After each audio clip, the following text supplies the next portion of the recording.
अस्सलाम वालेकुम नाजरीन, आप देख रहे हैं सामने मास स्पेक्ट्रोमेट्री। ये जो आपको मशीन नज़र आ रही है यहाँ से लेकर और यहाँ तक, इस मशीन का नाम है mass spectrometry.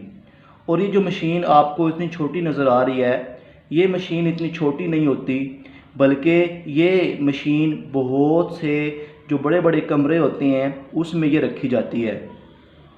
Mass spectrometry basic concept first year की जो केमिस्ट्री है उसका बहुत ही अहम टॉपिक है। और ये जो मास स्पेक्ट्रोमेट्री है, ये बहुत से जो एनुअल इम्तिहान है उसमें पूछा जाने वाला सबसे अहम और लॉन्ग क्वेश्चन है। सबसे पहले आप ये जो मशीन देख रहे हैं, आपने सबसे पहले इसकी पहचान करनी है कि इस मशीन की पहचान करते हुए आप लोगों ने बताना है कि इस मशीन के जो हिस्से हैं वो कौन कौन से हैं और हर हिस्से का क्या नाम है। अब ये मशीन जो है, सबसे पहले आपने इसकी डेफिनेशन बतानी है कि मास स्पेक्ट्रोमेट्री ऐसी मशीन है जिसको हम आइसोटोप्स का एग्जैक्ट मास बताने के लिए इस्तेमाल करते हैं। आइसोटोप्स क्या होते हैं? ऐसे एलिमेंट्स जिनका एटॉमिक नंबर सेम हो और मास नंबर डिफरेंट होता है, उन्हें हम आइसोटोप्स कहते हैं। तो वो सब्सटेंस जिसका आपने एग्जैक्ट मास या आपने उसकी रिलेटिव अबंडेंस बतानी है, तो उसको सबसे पहले जो ये मशीन है इसका जो पहला हिस्सा होता है इसे कहते हैं इनलेट। क्या कहते हैं? इनलेट। फॉर एग्ज़ाम्पल आपके पास जो नियोन आप जानते हैं कि एक गैस है, और ये जो नियोन है इसके आगे फिर 3 आइसोटोप्स होते हैं। उन आइसोटोप का जो मास है 20, 21 और उसके अलावा 22। ये जो एटॉमिक मास की बेस पे जो हमारे पास नियोन गैस है इसके 3 आइसोटोप हैं। अब आपने इस नियोन का आपने एग्जैक्ट मास मालूम करना है। तो फॉर एग्ज़ाम्पल आपके पास है 10 ग्राम जो वेट है इस नियोन गैस का। आपने इस इनलेट के ज़रिए, ये जो सुराख नज़र आ रहा है मास स्पेक्ट्रोमेट्री का, इसमें आपने ये गैस एंटर कर देनी है। सबसे पहले मरले में आपने यहाँ पे ये जो गैस एंटर की है इसके वेपर बनाने हैं। क्या बनाने हैं? वेपर। तो मास स्पेक्ट्रोमेट्री जो है इसका जो पहला स्टेप है उसे कहते हैं वेपोराइजेशन। अब वेपोराइजेशन में जो गैस एंटर हुई है इसके वेपर बनेंगे। जब इसके वेपर बन जाएंगे उसके बाद आपने जो दूसरा स्टेप है उसमें आपने क्या करनी है? आयोनाइजेशन करनी है। और आयोनाइजेशन करने के लिए आप आयोनाइजेशन चैम्बर जो है उसका इस्तेमाल करते हैं। अब आपके पास जो ये गैस है ये न्यूट्रल है। इसके ऊपर जब आप फास्ट मूविंग इलेक्ट्रॉन की जो बीम होती है वो गिराते हैं, तो हमारे पास जो नियोन गैस है उसके पॉजिटिव आयंस बन जाते हैं। पॉजिटिव आयंस जब बन जाएंगे उसके बाद आप इलेक्ट्रिकल फील्ड अप्लाई करते हैं। इलेक्ट्रिकल फील्ड में आप वहाँ पे जो पोटेंशियल डिफरेंस है वो 500 से 2000 वोल्ट वहाँ पे अप्लाई करते हैं बैटरी के ज़रिए। उसके बाद वो जो आपके पॉजिटिव आयन हैं वो क्या करते हैं, यहाँ पे आपके पास ये जो प्लेटें नज़र आ रही हैं, इन प्लेट्स को हम कहते हैं परफोरेटेड प्लेट्स। क्या कहते हैं? Perforated plates. ये जो प्लेट्स हैं इनके ऊपर नेगेटिव चार्ज होता है, और जो यहाँ पे आपके जो आयन पैदा हुए हैं उन पे पॉजिटिव चार्ज है। इन परफोरेटेड प्लेट पे नेगेटिव चार्ज होने की वजह से ये जो पॉजिटिव आयन आपने आयोनाइजेशन के ज़रिए पैदा किए हैं ये दौड़ के इनमें से गुजरेंगे। इनको परफोरेटेड प्लेट कहा जाता है, और ये क्या कर देते हैं? एक्सलरेट कर देते हैं। एक्सलरेट का मतलब ये जो यहाँ पे दौड़ने का अमल है, यहाँ से जो हमारे पॉजिटिव आयन है यहाँ से एक्सलरेट हो जाएंगे, तेज़ी से गुजरेंगे, क्योंकि उन पे पॉजिटिव चार्ज है, इन प्लेट्स पे नेगेटिव चार्ज, और नेगेटिव चार्ज हमेशा पॉजिटिव आयन को अट्रैक्ट करता है। जब पॉजिटिव आयंस जो हैं वो यहाँ से गुज़र जाएंगे, आगे हमारे पास यहाँ पे इस मशीन में सील्ड प्लेट्स होती हैं। उन प्लेट्स से गुजरने के बाद आप मैग्नेटिक फील्ड अप्लाई करते हो।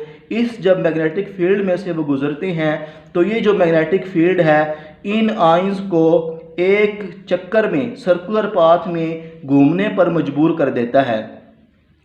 अब जैसा कि आप जानते हैं कि ये जो हमारे पास पॉजिटिव आयंस हैं इनमें से हर आयन का अपना मास और चार्ज होता है। इसको हम कहते हैं मास बाय चार्ज वैल्यू। क्या कहते हैं? Mass by charge value. हर एक जो यहाँ पे से आयन गुजर रहा है उसका अपना मास है और अपना चार्ज है। अब जैसा कि आप जानते हैं आइसोटोप्स में आपने देखा नियोन के 3 आइसोटोप हैं, तीनों के डिफरेंट मास है। मोस्टली जो हमारे पास आइसोटोप्स होते हैं उनके मास डिफरेंट होता है लेकिन जो चार्ज है वो सेम हो सकता है। अब ये जो डिफरेंट मास की बेस पे यहाँ से जो सर्कुलर पाथ में मूव कर रहे हैं, आप जानते हैं जिसका मास कम होगा, जो वज़न में हल्का होगा, वो क्या करेगा? दौड़ के गुजरेगा। जो उससे कम भारी होगा वो दूसरी लाइन में गुजरेगा। जो सबसे भारी होगा वो सबसे आहिस्ता और आखिर में जाके आगे मूव करेगा। अब इस मशीन जो है इसका आखिरी जो हिस्सा होता है उसे डिटेक्टर कहते हैं। दूसरा इसका नाम आयन कलेक्टर भी है। अब जैसे ही ये जो घूम के आने वाले यहाँ पे जो नियोन के जो यहाँ पे आने वाले आयंस जिनकी अपनी मास बाय चार्ज वैल्यू है, जिसका मास सबसे कम है वो यहाँ पे सबसे पहले इस पॉइंट पे गिरता है। इस पॉइंट पे आप कह लो 20 वाले जो हैं वो यहाँ पे आके गिरेंगे। उसके बाद जो 21 वाले हैं वो यहाँ पे आके गिरते हैं और जो 22 वाले हैं वो यहाँ पे आके गिरते हैं। और ये जो हमारे पास यहाँ पे डिटेक्टर लगा हुआ है इसको हम आयन कलेक्टर भी कहते हैं। जो आपका एग्ज़ाम होता है, गुजरांवाला बोर्ड है, लाहौर बोर्ड है, जो भी FSC के एग्ज़ाम है वहाँ पे क्वेश्चन आता है कि आयन कलेक्टर का क्या काम है। तो आयन कलेक्टर क्या पैदा करता है? करंट पैदा करता है। अब जब ये करंट पैदा करता है तो हमारे पास एक एम्पलीफायर होता है, वो इस करंट को बढ़ा देता है। अब सबसे ज़्यादा यहाँ पे जो टकराव हुआ है वो आइसोटोप 20 का हुआ है और यहाँ पे फिर हमारे पास एक मास स्पेक्ट्रोग्राफ बन जाता है। अब यहाँ पे जो आइसोटोप 20 है उसमें जो करंट पैदा हुआ था वो 90.92 पैदा हुआ था। ये जो करंट है यही जो हमारे पास है ये इसी मशीन का एक हिस्सा होता है, स्क्रीन पे हमें नज़र आ रहा होता है और ये हमारे पास एक मास स्पेक्ट्रोग्राफ बनता है। मास स्पेक्ट्रोग्राफ पे आप जो मास नंबर है वो एक्स एक्सिस पे लेते हैं और जो रिलेटिव अबंडेंस है वो आप वाई एक्सिस पे लेते हैं। जब आप ग्राफ बनाते हैं तो मास नंबर यहाँ पे जो 20 हमारे पास नियोन का जो 20 आइसोटोप है उसकी अबंडेंस हमें कितनी मिल रही है? 90.92%। और जो हमारे पास नियोन का एटॉमिक मास हमारे पास जिसका 21 था उसकी हमें अबंडेंस मिल रही है 2.57%। और जो हमारे पास 22 वाला है उसकी हमें रिलेटिव अबंडेंस मिल रही है 8.82%। इस तरह हमने मास भी मालूम कर लिया है और रिलेटिव अबंडेंस भी मालूम कर लिया है। तो ये सारे का सारा जो आपके पास मास स्पेक्ट्रोमीट्री है ये वो ऐसा इंस्ट्रूमेंट है जिसको इस्तेमाल करते हुए आप क्या करते हैं? आइसोटोप्स की जो एग्जैक्ट रिलेटिव मास है वो आप बयान कर देते हैं।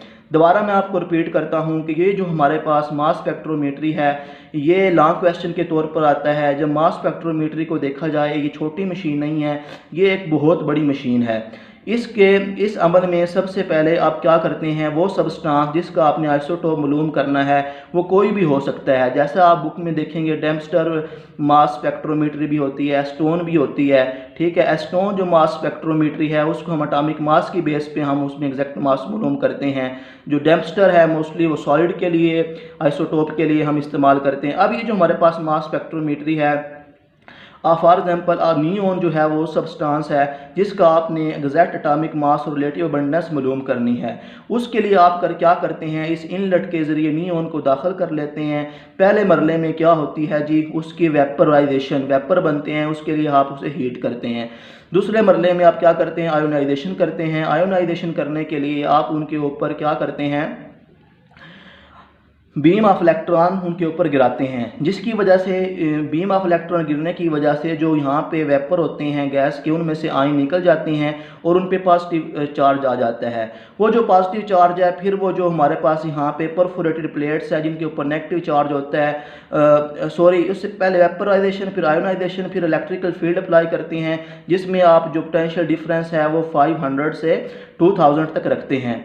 उसके बाद आप क्या करते हैं, ये जो परफोरेटेड प्लेट्स हैं इनके ऊपर नेगेटिव चार्ज होने की वजह से ये उनको अपनी तरफ खींचती हैं और यहाँ से गुजरने का जो प्रोसेस है आयंस का वो एक्सलरेट हो जाता है। उसके बाद आप मैग्नेटिक फील्ड अप्लाई करते हैं और आप जानते हैं जब आप इक्वेशन को देखते हैं इसकी, तो इक्वेशन जो है हमारे पास मास स्पेक्ट्रोमीट्री की, जब उसको देखा जाए तो वो हमारे पास जो मास बाय चार्ज वैल्यू होती है वो किसके बराबर आती है, h² r² बटा 2e के बराबर आती है।